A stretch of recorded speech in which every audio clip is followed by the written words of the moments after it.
Importance of English. English is an international language. It is the language of trade and commerce all over the world. It has a rich literature and a vast store of knowledge.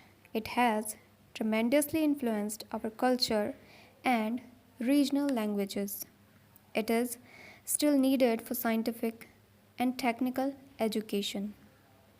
Higher studies in many fields are not possible without the knowledge of English.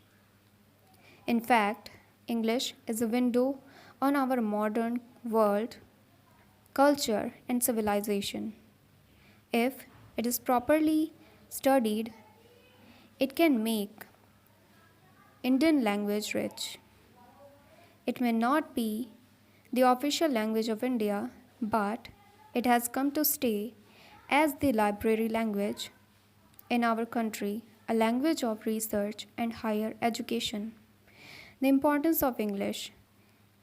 India has increased during the post independence years, and now it is viewed not a colonial legacy but as a useful medium of communication.